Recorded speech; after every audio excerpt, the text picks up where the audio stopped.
আসসালামু আলাইকুম বন্ধুরা, আশা করছি সকলে অনেক বেশি ভালো আছেন। আজ আপনাদের জন্য তৈরি করছি জামাই পিঠা। এই পিঠাকে এক এক অঞ্চলে এক এক নামে চেনে। কেউ বলে জামাই পিঠা, কেউ ফুলচুরি পিঠা, আর আমাদের আঞ্চলিক ভাষায় এই পিঠাকে ডাকে আজর ফাক্কন।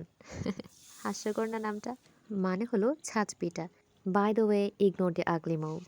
তবে একটা কথা কি জানেন, এই পিঠার মোল্ড বা ছাঁচটার বয়স শুনলে আপনি রীতিমতো অবাক হয়ে যাবেন। আমার বুদ্ধি হবার পর থেকেই দেখছি এই মোল্ডটা দিয়েই আম্মু প্রতিবার এই পিঠাগুলো বানিয়ে থাকেন। কম করে হলেও 15 থেকে 20 বছর তো হবেই। কি হলেন তো অবাক? অবাক হওয়ার মতনই কথা। আসলে এই ছাঁচে পিঠা বানাতে এতই সুবিধা যে আমরা নতুন কোনো ছাঁচে ইউজ টু হতেই পারি না, তাই এটা রেখে দিয়েছি যত্ন করে। এই ছাঁচের এতই বয়স হয়েছে যে সে একবার ভেঙেই গিয়েছিল, আম্মু সেটাকে আবার রিপেয়ার করে দিয়েছে, যেটা আপনারা ভিডিওতে অলরেডি দেখতে পেয়েছেন।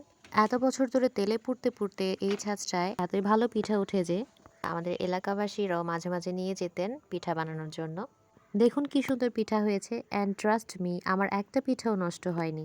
এই পিঠাগুলো বানানোর জন্য যে ডাইসগুলো থাকে সেগুলোতে এমন সুন্দর সুন্দর ফুল কাটা থাকে, দেখতেও ফুলের মতো আর অনেক মচমচা, তাই এর নাম ফুলঝুরি পিঠা। আর জামাই আদরের জন্য তো এই পিঠা অনেক বেশি গুরুত্বপূর্ণ ভূমিকা পালন করে।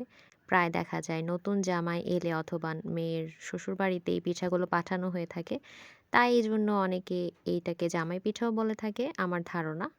আজকের পিঠাগুলো বানিয়েছি এক কাস্টমারের জন্য, তিনি আমাকে 1 সপ্তাহ আগে অ্যাডভান্স করে রেখেছিলেন। আজ এ পর্যন্তই, আগামীতে আবার দেখা হবে। সকলে ভালো থাকুন, আল্লাহ হাফেজ।